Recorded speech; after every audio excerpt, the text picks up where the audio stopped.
Le Yonko qui a perdu son bras à East Blue. Et si je vous disais qu'avec ce chapitre, en lisant entre les lignes, le sacrifice du bras de Shanks n'a désormais plus aucun secret. Car alors que Luffy passe son test face au bras gauche du roi des pirates, et alors que les chevaliers divins s'organisent, sont bien prêts à s'amuser, tout est mis en place. Le niveau de Gaban face à Monkey D. Luffy, les deux nouveaux chevaliers divins, et si ce mec n'était pas un Kirin? Puis petite théorie sur Shanks, roi Harald. On parle de tout ça.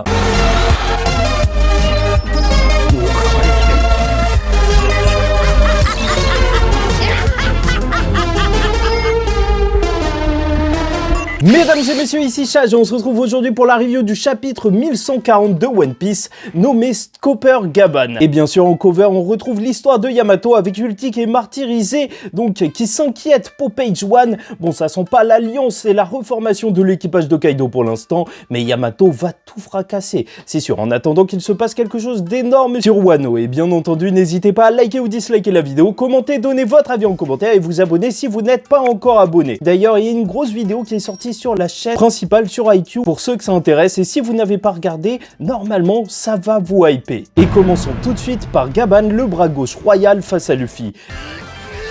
Étant donné que le chapitre commence dans la salle au trésor d'Elbaf, le test de Gaban commence pour obtenir la clé qui peut libérer Loki. Il demande à Luffy d'attraper la clé. Zoro, lui, se dit directement que c'est du sérieux car Colon avait dit que son père était plus fort que les guerriers d'Elbaf. Et bon, Luffy va rapidement se rendre compte qu'il ne peut pas l'attraper si facilement. Gaban esquive ses coups, même en mode Gatling, attrape-clé. Luffy, lui, ne pense qu'à libérer Loki puis retourner à la fête. Il n'a vraiment aucune inquiétude face à Loki et va se faire calmer par le haki revêti sur la clé qui va juste l'écraser. Et bon, c'est vrai, avec les éclairs, ça semble nous indiquer du haki des rois. Ça sied bien au gardien d'Elbaf, donc troisième de l'équipage de Roger. Et en même temps, ça fait beaucoup de membres de l'équipage de Roger avec le haki des rois. Maintenant, 5 personnes. Oden, Roger, Riley, lui et Shanks, c'est quand même énorme. Et en tant que fan de Sanji, bah ça me donne un petit espoir que Sanji lui aussi débloque le haki des rois. En même temps, on parle de Mr. Prince. Et là, il y a un parallèle clair entre Gaban et Sanji, le ministre de l'amour, voilà. Et bon, peut-être que c'est l'âme de geek qui parle, mais se battre avec une clé comme ça me rappelle à chaque fois Kingdom Hearts avec la Keyblade. Bon, et ça continue, le Gaban qui gère en s'amusant du chapeau que Shanks lui a prêté, jusqu'à même lui mettre la clé dans la bouche au Yonko Monkey D. Luffy. Et c'est là que ça va y aller sérieusement, car il sort ses 2 haches. Même Zoro crie à Luffy d'esquiver, car avec son attaque, les projections coupe littéralement une tour. Et bon, la page est badass, mais franchement, arrêtez-vous dessus. Ce n'est pas rien. Je vous rappelle que c'est une tour d'un château d'Elbaf. Donc, c'est quasiment, en réalité, une montagne là qu'il vient de découper. Il faut se mettre l'échelle en tête. Et bon, Zoro est venu protéger le capitaine, mais surtout, Luffy est passé en Gear 5. Donc, dans une case qui rappelle Roger et Riley, avec bien entendu le Gaban qui dit qu'il a de bons camarades, tout va s'arrêter alors que le vieil homme abandonne une étoile dans l'œil, sûrement le haki du turfu. Il a vu ce qu'il allait se passer, il a vu cette forme blanche. Et voilà, il y pense. Donc quoi, plus que de vouloir tester Luffy, c'était aussi peut-être la volonté de confirmer que c'est bien lui le prochain Nika. Et il le dira, il est désormais tranquille car Elbaf n'est pas menacé. Comme quoi, il se dit que Luffy peut arrêter l'homme qui a seulement été arrêté par Shanks. Ça veut tout dire, il n'a pas volé son titre de Yonko, le singe. Puis bon, il lui demandera juste de revenir avant de quitter l'île, même si Luffy se dit que bien sûr qu'il reviendra, ouais bien sûr. Mais bon, quand il apprendra que c'était le senpai de Shanks et un membre de l'équipage de Roger, je pense qu'il va revenir assez vite. Mais personnellement, je trouve ça assez étrange parce que ça fait un petit peu, ouais, reviens après ta quête sur l'île. En fait, là, Gaban, on dirait un vrai PNJ. Quoi qu'il en soit, Shanks l'avait prévenu, mais il voulait le tester de ses propres yeux. Et donc, allons-y sur les nouveaux chevaliers divins, le secret d'Harald et le lien avec Shanks. la grosse partie de ce chapitre. Donc bien sûr, on a Oda toujours aussi efficace avec ses transitions sur les enfants d'Elbaf qui vont être au centre de l'intrigue, car pour rappel, les chevaliers divins les ciblent. Et bon, le Gaban va sûrement bouger car son fils est dans l'eau. On se retrouve au royaume du soleil en haut, qui ne semble pas être une île céleste au passage. Gunko et Shamrock sont posés. Et d'ailleurs là, le dialogue, il m'a juste fumé parce que t'as Shamrock qui fait « Ah, il y a des écoles ici ». Vraiment, il prend les mecs d'Elbaf pour des singes. Ils savent lire. Ok, ils sont C'est quelque chose ici.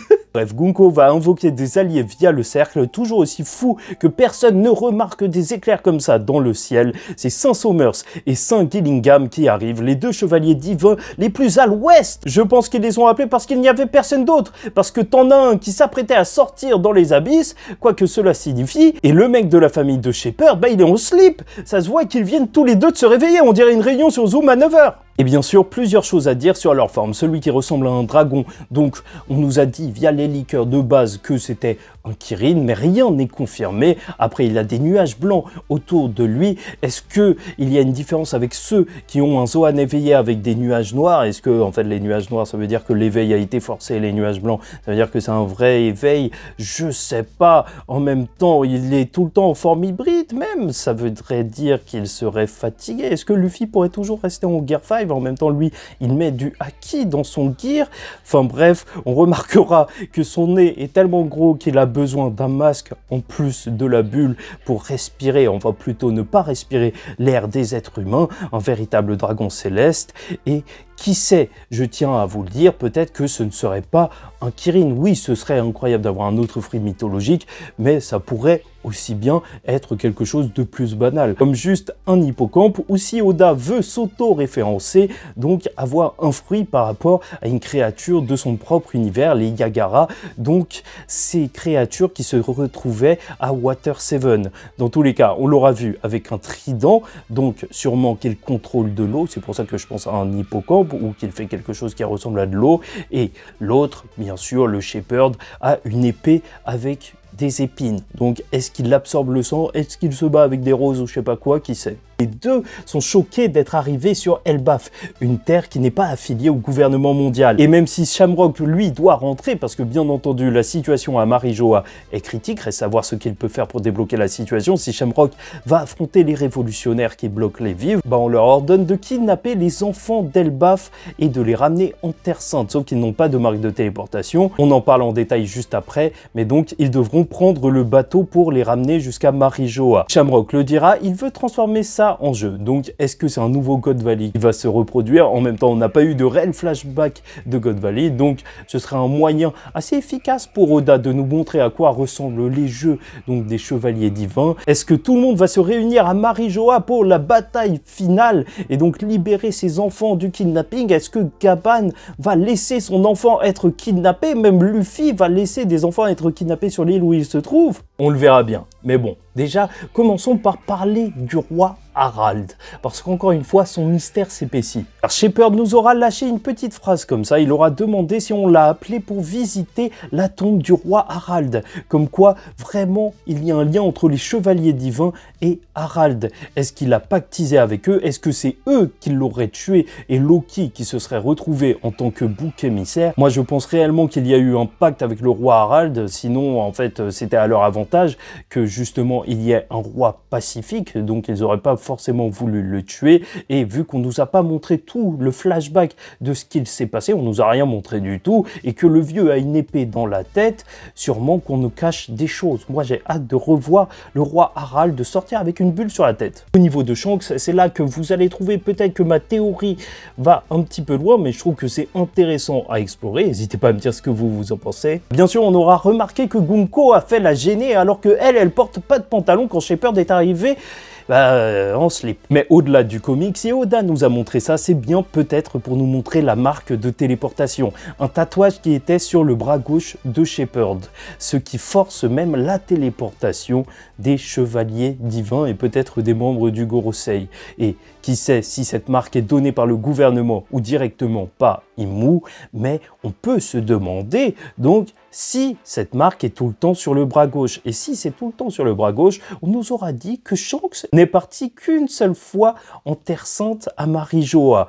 Et qui sait si c'était après la mort de Roger qu'il a été marqué, qu'il hésitait à rejoindre les chevaliers divins, à rejoindre sa lignée, sa véritable famille. Et si je vous dis ça, c'est que ça pourrait rajouter de la complexité à un événement passé, comme ce qu'aime faire Oda, nous expliquer longtemps après tous les tenants et aboutissants. Certains se disaient que c'était étrange qu'un Yonko, même au sein de l'histoire, les gens trouvaient ça étrange que Shanks ait perdu son bras gauche en sauvant Luffy à East Blue. Ok, il a misé sur l'avenir, c'est ce qu'il nous avait dit, mais peut-être qu'il aurait fait d'une pierre deux coups. Un véritable sacrifice. Il aurait sacrifié son bras pour Luffy, pour celui qui croyait être celui que Roger attendait, et plus que ça, il aurait vraiment été à fond dans son sacrifice parce qu'il aurait même sacrifié donc la marque qui le reliait à sa famille. Franchement, ce serait beau, ça marcherait, non? N'hésitez pas à me dire ce que vous en pensez. Franchement, là, il y a peut-être un truc, ou peut-être que je suis fou. Bref, dans tous les cas, Dragon a dit que les révolutionnaires bougeraient quand les chevaliers divins, eux, bougeraient. Donc, on attend, hein, on attend le Dragon, surtout après les événements d'Egghead et désormais Elbaf. On voit que Dragon il est lié à tout ça, donc on y va. J'attends là, Oda, il faut avancer, j'ai envie de voir le Dragon. Ouais, c'était tout pour moi, faites très attention à vous et surtout, paix sur vous.